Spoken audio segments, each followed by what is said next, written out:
तो self study अगर कोई कर रहा है तो उसको कैसे आगे उसको कंटिन्यू करना चाहिए? उनके पास 5 से 6 महीने रहते हैं, उसमें उनका क्या स्टडी प्लान एक्चुअल में होना चाहिए? तो एक स्टडी रिसोर्सेज के बारे में आप थोड़ा-सा बताइए कि क्या स्टूडेंट्स को फॉलो करना चाहिए? टाइम मैनेजमेंट के लिए क्या-क्या करना चाहिए? आप पूरा प्रिपरेशन फेज़ में किस तरीके से मोटिवेटेड रहना है और किस तरीके से एक पूरा फ्लो बना रहे, तो उसके लिए कुछ आप लोग गाइड कर सकें तो प्लीज़। पार्ट सी में लाइफ साइंस में अगर 75 क्वेश्चंस हैं तो क्या आप 75 क्वेश्चंस पढ़ पा रहे हो? Hello everyone, welcome to textbook super coaching. पिछले कुछ दिनों में हमने कुछ स्टूडेंट्स के साथ में कनेक्ट किया और वहाँ पर ना कुछ लोगों के पेन पॉइंट्स हमें समझ में आए। आज हम बात करने वाले हैं उन्हीं पेन पॉइंट्स के अराउंड कि स्टूडेंट्स को कब किस तरीके से प्रिपरेशन करना चाहिए, टाइम मैनेजमेंट कैसे करना चाहिए। हमारे साथ अवेलेबल है हमारे सुपर टीचर्स, वो सारे क्वेश्चंस के आंसर दे रहे होंगे, आपको गाइड कर रहे होंगे मेनली कि किस तरीके से आपको प्रिपरेशन में कंटिन्यू करना चाहिए। ठीक है। आशीष सर, कुछ जी। स्टूडेंट से हमने जब बात करी तो वो ज़्यादातर सेल्फ स्टडी पे डिपेंडेंट थे। उनको थोड़ा सा समझ में नहीं आ रहा था आगे किस तरीके से उनको कंटिन्यू करना चाहिए। तो सेल्फ स्टडी अगर कोई कर रहा है तो उसको कैसे आगे उसको कंटिन्यू करना चाहिए? जी, बिल्कुल।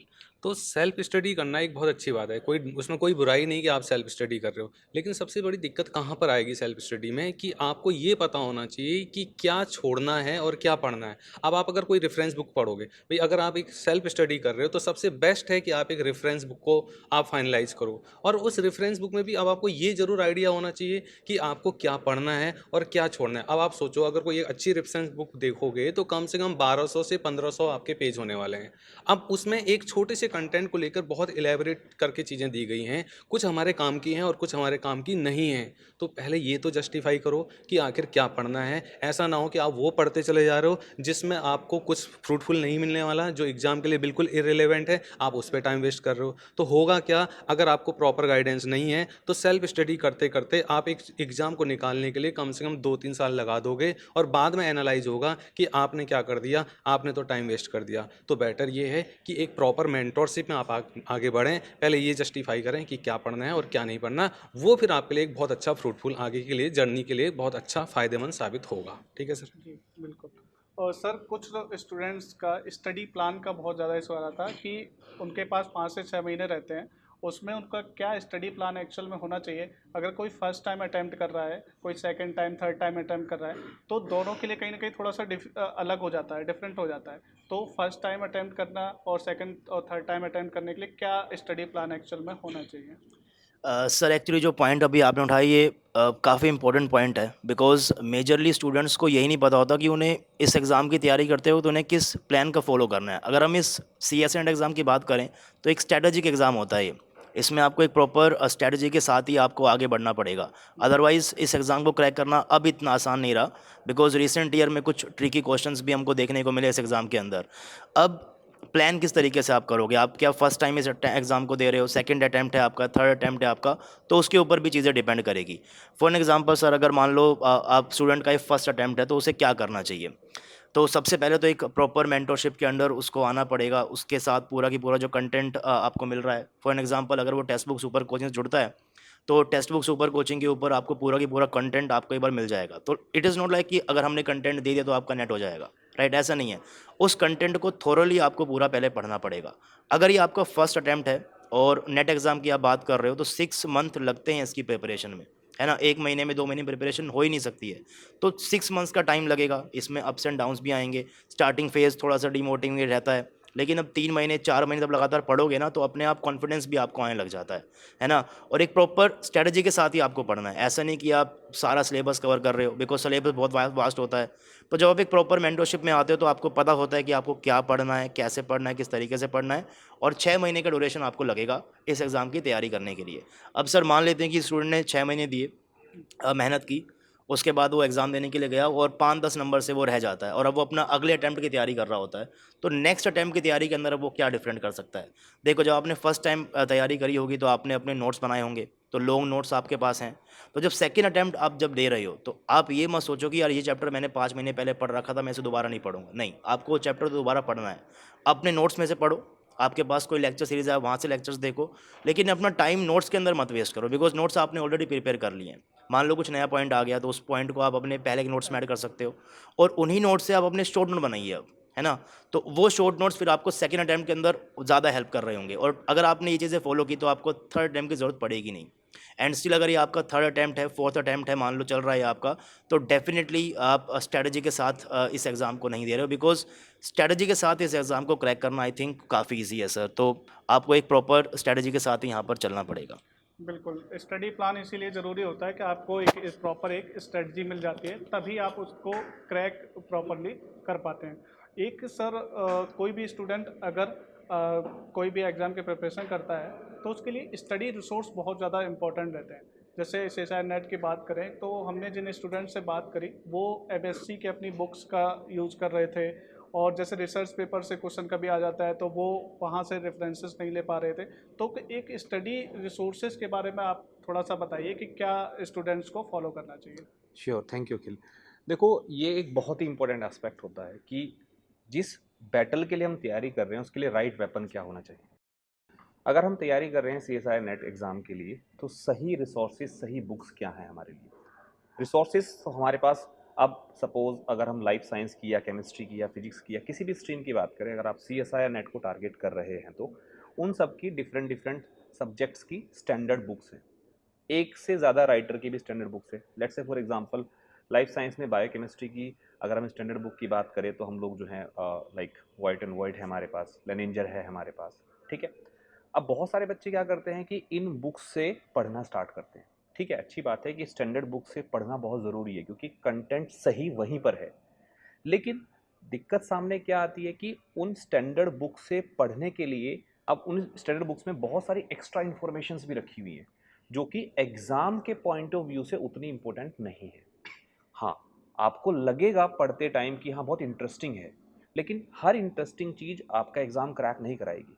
हमें सबसे पहले तो ये जानना है कि जो हमारा रिसोर्स है हमारे पास में, उसमें से इम्पोर्टेंट चीज़ें क्या-क्या हैं। और रही बात एमएससी की, आपने कहा कि एमएससी के नोट्स जो हैं बच्चे वो यूज़ करते हैं स्पेसिफिकली इस एग्ज़ाम के लिए। देखो बच्चों, एमएससी का एग्ज़ाम और सीएसआईआर नेट का एग्ज़ाम में कम बहुत ज़्यादा डिफरेंस हमें मिलता है। वहाँ एक सब्जेक्टिव एग्ज़ाम आप दे रहे होते हैं, वहाँ अननेसेसरी की थ्योरी आप लोग जो है ऐड करते हैं। सीएसआईआर नेट में क्वेश्चंस आपके ऑब्जेक्टिव्स हैं, तो आपको अपना कंटेंट भी उसी के अकॉर्डिंग तैयार करना होगा। रिसोर्सेज के लिए सबसे अच्छा रिसोर्सेज तो हमारे पास में है कि हमारी स्टैंडर्ड बुक है, वो सबसे बेस्ट रिसोर्सेज हमारे लिए मानी जाती है। लेकिन उसमें से भी आप केवल उन्हीं चीज़ को निकालिए जिन चीज़ों पर प्रीवियसली क्वेश्चन पूछे गए हैं, उसकी आसपास की इन्फॉर्मेशन। और सबसे इंपॉर्टेंट चीज़ क्या है कि पैटर्न जरूर फॉलो करिएगा कि एग्ज़ाम का पैटर्न, अभी जब से एनटीए ने एग्ज़ाम कराना स्टार्ट किया तो एग्ज़ाम का पैटर्न काफ़ी चेंज हो गया है। 2019 से पहले एग्ज़ाम का पैटर्न एक कम्प्लीटली डिफरेंट टाइप का था और अब धीरे धीरे जो है एक्सपेरिमेंटल चीज़ें बहुत ज़्यादा पूछी जा रही हैं। तो इन चीज़ों पर हमें ध्यान रखते हुए स्टैंडर्ड बुक से वही लिमिटेड चीज़ों को बाहर निकालना है जो लिमिटेड चीज़ें एग्जाम के पॉइंट ऑफ व्यू से इंपॉर्टेंट है। दूसरी बात, आप जो नोट्स बनाते हो एमएससी में, वो नोट्स में ठीक है वो एक थ्योरेटिकल नोट्स है, लेकिन यहाँ पर वास्ट सिलेबस होने की वजह से हमें अपने नोट्स को क्रिस्प रखना है, मैक्सिमम चीज़ें फ्लो चार्ट की फॉर्म में बनाएं। ठीक है। दूसरा, अगर हम लोग बात करें रिव्यू आर्टिकल्स की, बहुत सारे लोग जो हैं वो रिव्यू आर्टिकल को फॉलो करते हैं। आई एग्री कि बहुत सारे क्वेश्चंस एग्जाम में हमारे ऐसे आते हैं जिनके आंसर आप लोग जो है स्टैंडर्ड बुक से नहीं निकाल पाते हैं, तो उसके लिए बच्चा रिव्यू आर्टिकल को प्रीफर करता है। बट ऐसे क्वेश्चंस हार्डली एक या दो ही होते हैं। अब उन एक या दो क्वेश्चंस के लिए बड़े बड़े रिव्यू आर्टिकल्स को पढ़ना और कौन सा रिव्यू आर्टिकल कितना इंपॉर्टेंट है, क्योंकि अगर आप एक छोटे से टॉपिक को लेकर देखें आपको उस पर लाखों पेपर्स मिल जाएंगे। आप एक सिंपल डीएनए रेप्लिकेशन गूगल पे डालिए एक रिसर्च आर्टिकल के लिए, आपको लाखों रिजल्ट्स मिल जाएंगे। क्या आप लाखों पेपर पढ़ेंगे? वो किसी सेंस के नहीं है। तो बेटर यही है कि एग्ज़ाम पैटर्न को जानें, एक प्रॉपर मेंटोरशिप लें, पूछें अपने गाइड से या जो भी आपको पढ़ा रहा है कि सर ये एक टॉपिक है हमारा, इसके लिए एक अच्छा रिव्यू आर्टिकल क्या होगा, अगर हम रिव्यू आर्टिकल प्रिफर कर रहे हैं तो।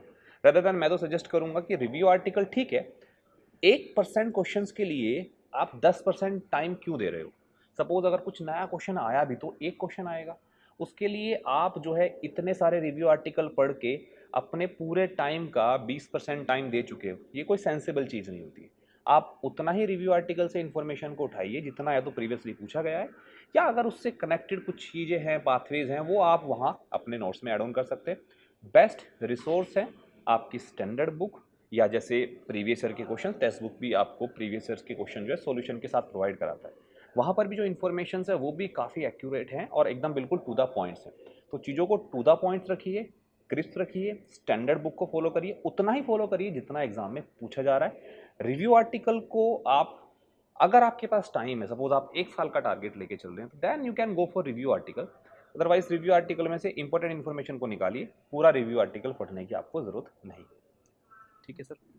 तो आपको पता चल गया कि स्टडी रिसोर्सेस आपको कैसे चूज़ करना है, स्टडी प्लान आपको कैसे प्रिपेयर करना है, लेकिन इससे भी इम्पॉर्टेंट चीज़ होती है टाइम मैनेजमेंट। वो भी टाइम मैनेजमेंट दोनों टाइम पे, जब आप एक प्रिपरेशन फेज में हैं और आपका जब एग्ज़ाम दे रहे हैं, तो दोनों ही टाइम पर आपको जो टाइम मैनेजमेंट है प्रॉपर करना होगा। अदरवाइज फिर आपको वही डिफ़िकल्टीज आएंगी कि आपका 2 नंबर से रह गया या 5 नंबर से रह गया, वो चीज़ें देखने को मिलती हैं। तो सर टाइम मैनेजमेंट के लिए क्या क्या करना चाहिए, आप सभी से मैं एक बार पूछना चाहूँगा। तो पहले मैं ही डिस्कस कर लेता हूँ। देखो, सही बात है कि दोनों जगह पर टाइम मैनेजमेंट बहुत ज़रूरी है, during your preparation and in the exam hall.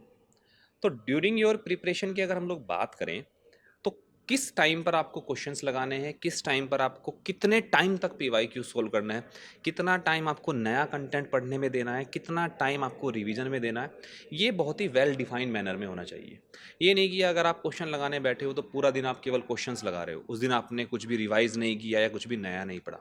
तो ये चीज़ें जो है एग्ज़ाम से कितने दिन पहले आप तैयारी कर रहे हो इन चीज़ों पर, और एग्ज़ाम कितने दिन बाद है, इसके अकॉर्डिंग आपकी जो टाइम मैनेजमेंट है वो चेंज होता जाता है।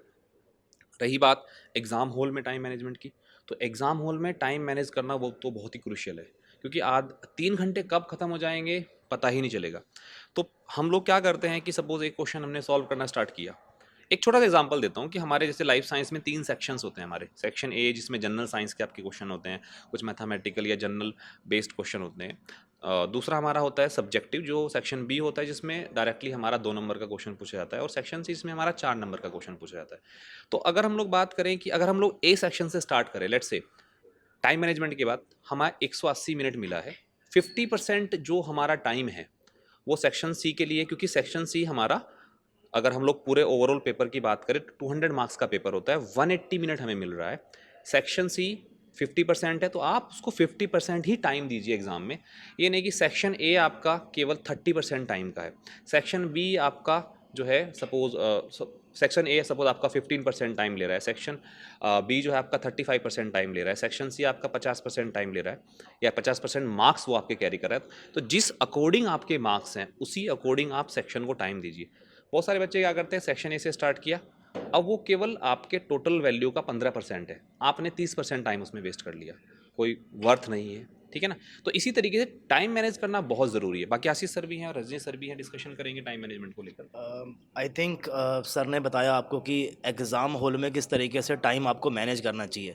तो एग्ज़ाम हॉल की बात हो गई, लेकिन प्रिपरेशन के दौरान कैसे आपको टाइम मैनेज करना चाहिए वो भी एक बहुत इंपॉर्टेंट चीज़ है इस एग्ज़ाम पर्सपेक्टिव से। सबसे इम्पोर्टेंट तो ये, फॉर एन एग्ज़ाम्पल मान लो कि आप किसी भी कोचिंग से आप जुड़ना चाहते हो और किसी भी कोचिंग से आप कोचिंग कर रहे हो, द मोस्ट इम्पॉर्टेंट थिंग कि आप जितना जल्दी हो सके उतना जल्दी जुड़िए।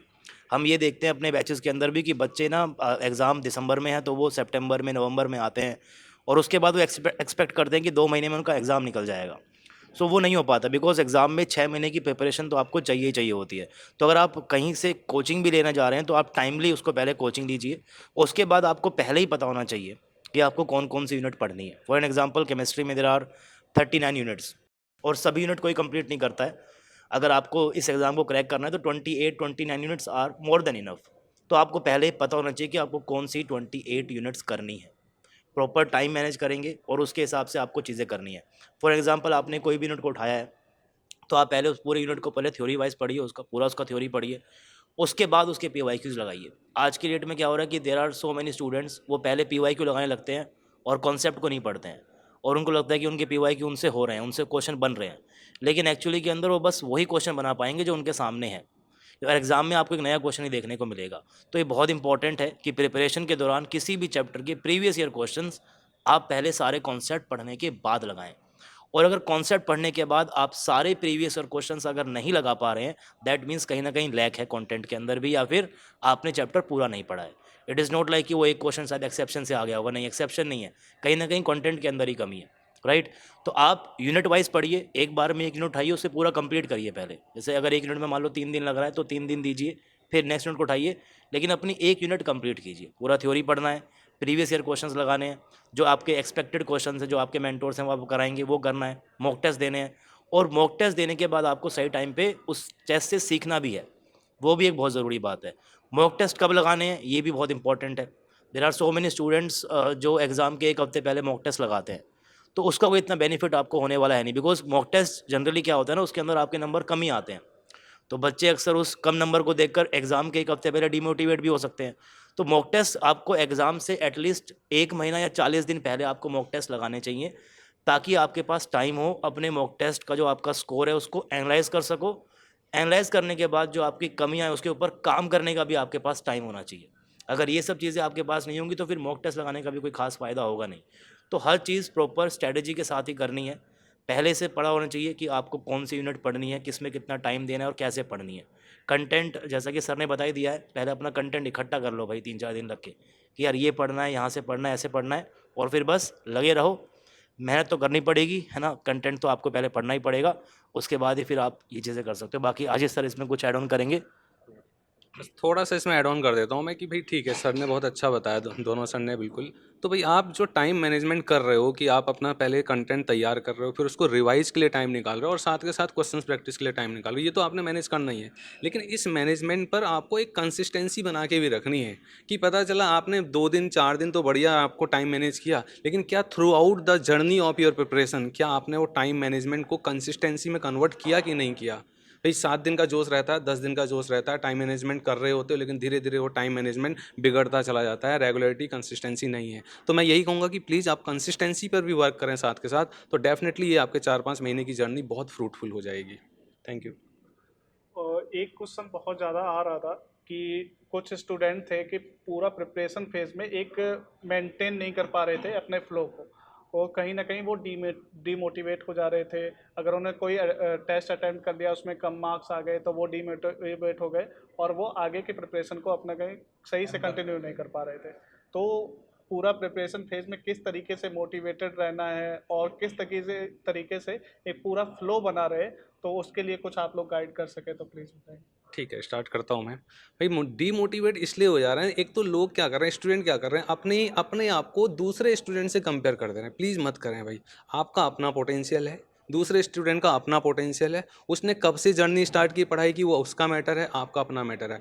आप जब कोई अगर मॉक टेस्ट दे रहे हो तो अपने मॉक टेस्ट को अपने तरीके से एनालिसिस करो ना, कि पहला मॉक टेस्ट दिया, हो सकता है नंबर कम आ रहे हैं, कोई दिक्कत नहीं, बट एनालिसिस करने तो बैठो। जिस दिन आप एनालिसिस करोगे आपको पता चलेगा कि कहाँ गलतियाँ हुई हैं। अब जब आप अगला मॉक टेस्ट दोगे तो आपको समझ में आएगा कि वो गलतियाँ आपको रिपीट नहीं करनी है। तो अगले वाले मॉक टेस्ट की गलती को अब इस वाले से कंपेयर करो, आपको अपनी गलतियाँ पता चलेंगी। सेल्फ इवैल्यूएशन करना बहुत ज़रूरी है, और ये मत देखो कि मेरे 4 दोस्तों के नंबर इतने आ गए, वही एक डिमोटिवेशन का कॉज बनता है। तो अपने आप को अपने आप से कंपेयर करो, अपने पोटेंशियल में जो कमियां हैं उन कमियों को दूर करो, तो ये आपको कभी भी डिमोटिवेट नहीं होने देगा। और दूसरा एक और पॉइंट है, डिमोटिवेशन, अगर आपको मोटिवेशन करना है तो हमेशा एक कंसिस्टेंसी, एक रेगुलरिटी में पढ़ाई करते रहो, डेली वही पैटर्न फॉलो करो, मेंटेन करो अपनी पढ़ाई को, तो कभी भी आप डिमोटिवेट होगे ही नहीं। बाकी पॉइंट सर बताएंगे। एंड जनरली क्या होता है ना कि आप डिमोटिवेट इसलिए हो बिकॉज मान लो कि आपने कोई चैप्टर पढ़ा और उस चैप्टर के आप क्वेश्चन ही नहीं कर पा रहे हो, तो वहीं से ही डिमोटिवेशन आएगा। अगर आप वो क्वेश्चन कर पाओगे तो डिमोटिवेशन नहीं आएगा। तो जनरली स्टूडेंट क्या करता है कि मान लो कि आपके पास 10 चैप्टर हैं, तो उसने एक चैप्टर पढ़ा, 2 चैप्टर पढ़े, और फिर वो 10 चैप्टर का टेस्ट देने लग जाता है ना। तो ये बहुत ज़रूरी है कि आपने जिसका जितना यूनिट आपने पढ़ा है, आप पहले उसी यूनिट का टेस्ट दो, है ना, बिकॉज टेस्ट के जो रिजल्ट आते हैं उसी से तो आपको मोटिवेशन मिलेगा आगे बढ़ने के लिए, राइट। तो पहले आपको पढ़ना है, फिर आपको टेस्ट लगाना है, और उसके बाद आपको स्कोर को एनालाइज करना है। जो चीज़ें आपने नहीं पढ़ी है उसके अंदर तो आप कैसे स्कोर करोगे, राइट। तो यूनिट वाइज आप चीज़ों को करते जाइएगा। एक यूनिट पढ़ो, उसका टेस्ट दो, अगली पढ़ो, उसका टेस्ट दो। और बाकी सर ने बहुत सही बोला है कि आपको किसी और से कंपेयर नहीं करना है। आपको नहीं पता कि उसकी जर्नी कब से स्टार्ट हुई है, उसका कौन सा अटैम्प्ट है, कौन सा अटैम्प्ट नहीं है, राइट। तो आप अपने के ऊपर फोकस रखिएगा, अपने गोल पे फोकस रखिएगा। स्टार्टिंग के 3-4 महीने जैसा आपको डिमोटिवेशन आएगा वो सभी को आता है, और कहीं ना कहीं एग्जाम से पहले आपको लगने लग जाएगा कि हाँ भाई मैं सही ट्रैक पे हूँ, राइट, तो वो भी आपको लगने लग जाएगा। लेकिन स्टार्टिंग के 3-4 महीने तो आपको थोड़ा सा लगकर कंसिस्टेंसी के साथ ही आपको आगे बढ़ना है, प्रॉपर प्लानिंग के साथ ही, राइट। Thank you. बहुत बढ़िया बात की सर, कि डिमोटिवेशन कब आता है? जब हम किसी टेस्ट को दे रहे होते हैं, उसके बाद हम अच्छा स्कोर नहीं कर रहे होते। पहले तो आप यही एनालाइज करो कि उस पर्टिकुलर सेक्शन में या उस पर्टिकुलर मॉक टेस्ट में मेरा इतना कम स्कोर कैसे आया, अगर आ रहा है तो, ठीक है ना। तो दो ही कमियां हो सकती हैं, या तो आपने वो पढ़ा ही नहीं है। जैसे सर ने कहा कि 2 यूनिट आपने तैयार की, 10 यूनिट का आप मॉक टेस्ट देने जा रहे हो, तो ऑब्वियसली वहाँ नंबर आपके कम आने ही है, ठीक है। दूसरी चीज़ क्या है, आशीष सर ने भी कहा कि आप कंसिस्टेंसी मेंटेन नहीं कर रहे हो। ये सबसे बड़ा एक डिमोटिवेशन का कारण होता है कि हमने एक मॉक टेस्ट दिया और मॉक टेस्ट देने के बाद हमारे नंबर वहाँ कम आ रहे हैं। आप उसको ना नेगेटिव वे में मत लेके जाओ। कोई मॉक टेस्ट आपने दिया, अरे मॉक टेस्ट ही तो है, उसके मार्क्स आपके फाइनल स्कोर में नहीं जा रहे हैं, लेकिन उस मॉक टेस्ट से आपको बहुत कुछ सीखने को मिल रहा है। उस मॉक टेस्ट को देने के बाद अगर आपके नंबर कम आ रहे हैं तो एनालाइज करो कहाँ गलतियाँ हुई हैं, उन गलतियों को इम्प्रूव करो। और सबसे बड़ी चीज़ है कि आप मॉक टेस्ट देने जा रहे हो तो तैयारी के साथ मॉक टेस्ट दो। ये नहीं कि आए और बस मॉक टेस्ट दे दिया, पढ़ा नहीं है तो ऑब्वियसली मार्क्स तो कम आने ही है। मॉक टेस्ट तुम्हें सिखाने के लिए होता है, क्योंकि मॉक टेस्ट से एग्जैक्ट क्वेश्चन मिलना तो बहुत ही टफ है, स्पेसिफिकली CSI नेट में। तो वहाँ से आपको एक जो है एक प्रॉपर गाइडेंस मिल सकती है कि गलती कहाँ हो रही है मेरी। क्या मैं नेगेटिव ज़्यादा कर रहा हूँ, क्या मैं क्वेश्चन को ठीक से रीड नहीं कर रहा हूँ। तो ये सारी चीज़ें, ये इवन इसको नेगेटिव वे में मत लिया करो। कम नंबर आ रहे हैं तो आपको एग्ज़ाम से पहले सीखने का मौका मिल रहा है कि मेरी गलतियाँ कहाँ हैं, रेदर देन वो गलती आप एग्ज़ाम में अटैम्प्ट करो और फिर आपका पूरा जो है ईयर ख़राब हो। आपने मॉक टेस्ट में वो गलती कर ली, वहीं से सीख कर उस गलती को सुधारो ताकि वो गलती आपके मेन एग्ज़ाम में ना जाए। ठीक है आशीष, ठीक है। बिल्कुल, इससे आपको पता चला होगा कि अगर आपका एक स्ट्रेटजी प्लान प्रॉपर रहता है और मेंटोर आपके पास अच्छे रहते हैं तो डिमोटिवेट आप कहीं ना कहीं होगा ही नहीं। जहाँ पे अगर आप लैग कर रहे होगे उस पर वो बताएंगे कि आपको किस तरीके से वर्क करना है। अब सर एक लास्ट क्वेश्चन है कि 2 से ढाई महीने बचे हुए हैं दिसंबर साइकिल के लिए और जून साइकिल अपना आएगा, तो कौन से स्टूडेंट को दिसंबर साइकिल के लिए अटेम्प्ट करना चाहिए और किस स्टूडेंट को जून साइकिल के लिए अटेम्प्ट करने के लिए जाना चाहिए? ठीक, देखिए सर, यहाँ पर भी वही है कि आप कितने पुराने टाइम से तैयारी कर रहे हो। बहुत सारे एस्पिरेंट हमारे ऐसे हैं जो जस्ट अभी MSc में आए हैं और वो अभी से तैयारी करना स्टार्ट कर रहे हैं। तो जो अभी MSc में आए हैं उनके लिए दिसंबर का पेपर तो देना है ही, ताकि एक आइडिया हो एग्ज़ाम का, एक प्रेशर झेलने की आपके अंदर कैपेबिलिटी डेवलप हो कि एग्ज़ाम प्रेशर कैसा होता है। लेकिन मैं प्रेफर करूँगा जो बच्चे अभी MSc फर्स्ट ईयर में ही आए हैं वो बहुत ही अच्छे से अगले जून वाले एग्ज़ाम को टारगेट करें, और दिसंबर वाले एग्ज़ाम को अगर आप टारगेट करना चाह रहे हैं तो वहाँ ये सोचकर मत जाएं कि मेरे को इसको पास करना है। वहाँ अपने आप को एनालाइज करने के लिए जाएं कि कितना मैं सीखा हूँ इन कुछ दिनों में। और दूसरी बात क्या है कि भाई जून के लिए जाएं या दिसंबर के लिए जाएं या जून के लिए जाएं, ये सबसे सही से आप एनालाइज कर सकते हो आपकी तैयारियाँ कितनी है। ऐसा ना हो कि आप जो है आपकी तैयारी है नहीं और अभी आप अगले 2-2.5 महीने को जो है बोल के कि नहीं मैं तो 2-2.5 महीने को 5 महीने में कन्वर्ट करूँगा और मैं दिन रात मेहनत करूँगा। तो देखो ये खेल ऐसा नहीं है। आपको एक बहुत मिनिमम, आपको अगर बिल्कुल जीरो से शुरुआत कर रहे हैं तो मिनिमम 6 मंथ तो आपको चाहिए इस एग्ज़ाम को प्रॉपरली टैकल करने के लिए। और अगर आप चाह रहे हो कि नहीं आपकी तैयारी पूरी नहीं है तो दिसंबर का एग्ज़ाम ज़रूर दो और तैयारी करके दो, लेकिन जितनी तैयारी कर रहे हो उसी के हिसाब से एग्ज़ाम में जाओ और फिर बाकी तैयारी आप अपने जून के लिए रखो। मतलब मेनली तो यही है मेरा कहना कि दोनों एग्ज़ाम को आप टारगेट करिएगा। स्पेशली जिनकी तैयारी पूरी हो चुकी है वो तो दिसंबर वाला टारगेट करेंगे करेंगे, लेकिन जिन्होंने अभी कुछ दिन पहले तैयारियाँ स्टार्ट की हैं वो दिसंबर को टारगेट करो, लेकिन दिसंबर को ये सोच के टारगेट मत करो कि मुझे इसी में ही एनी हाउ क्वालिफाइड करना है। मतलब ठीक है अगर आप क्वालिफाइड कर जाते हैं तो दैट विल बी ग्रेट, लेकिन आप एक अभी केवल जानने के लिए कि एग्ज़ाम कैसा होता है अगर आपके पास टाइम है तो, ठीक है। और जून वाले एग्ज़ाम में अगर इस एग्ज़ाम में आपने अच्छा परफॉर्म किया तो जून वाले एग्ज़ाम में आपके पास एक बहुत ही गोल्डन चांस होता है to get a good rank. और CSI नेट में अगर आप अंडर 10 रैंक लेकर आते हो तो you can avail the SPM। ठीक है, तो बाकी चीज़ें हैं रजनी सर डिस्कस करेंगे और आशीष सर डिस्कस करेंगे। बाकी सर ने तो ऑलरेडी सारा बता ही दिया है कि कितना, देखो प्रिपरेशन में टाइम लगता है, बट अगर मान लो किसी बच्चे के पास 3 या 2 महीने बचे हुए हैं और उसको इस एग्ज़ाम को देना है, वो सोच रहा है कि मैं इसके लिए मैं दे पाऊँगा नहीं दे पाऊँगा, तो सबसे बेटर तो आप एनालाइज़ कर सकते हो। बीइंग अ टीचर हम आपको ये बोल सकते हैं कि अगर आपने इससे पहले जो आपका IIT जैम का एग्ज़ाम हुआ है, अगर आपने वो क्वालिफ़ाई किया हुआ है, आपने उसमें अच्छा स्कोर किया हुआ है, तो डेफ़िनेटली आप 3 महीने के अंदर, ढाई 3 महीने के अंदर एक अच्छे तरीके से प्रिपरेशन करके LS JRF की आप क्रैक कर सकते हो, अगर आपका IIT जैम में अच्छा स्कोर है तो। मतलब ऑलरेडी आपका बेसिक सही है तो आप एडवांस पार्ट को यहाँ पर डेफिनेटली लेकर जा सकते हो। बट अगर आपने पहले कभी तैयारी नहीं करी है तो डेफिनेटली आप इन 2 महीने के अंदर भी तैयारी कीजिए, विदाउट एक्सपेक्टेशन कीजिए, है ना। ये मत एक्सपेक्ट कीजिए कि दिसंबर में क्रैक करने वाला हूँ। आप ये सोच के करो कि मैं 4 यूनिट ही पढ़ के जाऊँगा और मैं ये देखूँगा कि 4 यूनिट के सवाल पेपर में कर पा रहा हूँ कि नहीं कर पा रहा हूँ, है ना। उससे आपको आइडिया होगी भैया पेपर में जो आपको पढ़ना है वो पेपर में जो आता है वो आप कर पाते हो कि नहीं कर पाते हो। उसके बाद जैसे ही बाहर आओगे जून के लिए आप एक्स्ट्रा 20 यूनिट और पढ़िएगा, उसके सवाल भी आप लोग कर दोगे, है ना। तो जो आपके पास ये 2 महीने इसको भी आप एक लर्निंग फेज़ के अंदर लीजिए। एटलीस्ट अगर आप दिसंबर वाला क्रैक नहीं कर पाओगे तो जून के लिए आपके पास 8 मंथ होंगे, है ना। तो उस सब चीज़ों के तरीके से आप एग्ज़ाम डेफिनेटली दे सकते हो। तो उसमें लास्ट पॉइंट मैं ऐड करूँगा कि भाई अगर आप बिल्कुल अभी तुरंत तैयारी करके एग्ज़ाम देने जा रहे हो तो ये नहीं सोचो कि एग्ज़ाम निकलेगा या नहीं निकलेगा। बस ये ध्यान में रखना कि एग्ज़ाम ज़रूर दें। एग्ज़ाम देने से आपको क्या होगा, एक प्रेशर का पता चलेगा कि वहाँ पर एग्ज़ाम प्रेशर आप कितने अच्छे से हैंडल कर पाओगे अगला जो मेन एग्ज़ाम आपके लिए होगा। और साथ के साथ आपको एक रीडिंग का भी पता चल जाएगा कि जब आप सिस्टम में क्वेश्चन देखते हो और जब आप हार्ड कॉपी में क्वेश्चन पढ़ते हो तो डिफरेंस आ जाता है। तो आप जब सिस्टम में ऊपर नीचे स्क्रॉल डाउन करोगे तो वो आप कितने जल्दी कर पा रहे हो। पार्ट सी में लाइफ साइंस में अगर 75 क्वेश्चंस हैं तो क्या आप 75 क्वेश्चंस पढ़ पा रहे हो। तो ये आपको एक आइडिया लग जाएगा कि आपको कितना अपनी रीडिंग हैबिट को इंप्रूव करना है। तो इससे क्या होगा, जब आपका नेक्स्ट वाला एग्जाम होगा तो अपने आप को आप उस लेवल पर प्रिपेयर करके जाओगे जो उस टाइम पर एग्जाम में आप डिफिकल्टी फील कर रहे थे। तो इस चीज़ का जरूर ध्यान में रखेंगे तो होपफुली आप लोगों का एग्जाम बहुत अच्छे से क्रैक हो जाएगा। Thank you. तो यही मेजर पेन पॉइंट्स थे यूजर्स के जो भी प्रिपरेशन कर रहे होते हैं सीएसआई नेट में। ये मेजर पेन पॉइंट्स आते हैं, तो सभी सुपर टीचर्स ने आपके साथ में ये वैल्यूएबल इंसाइट्स शेयर करे हैं। होपफुली आपके लिए ये काफ़ी हेल्पफुल रहेंगे। इसी तरीके के सेशंस के लिए हमारे साथ जुड़े रहिए। Thank you everyone.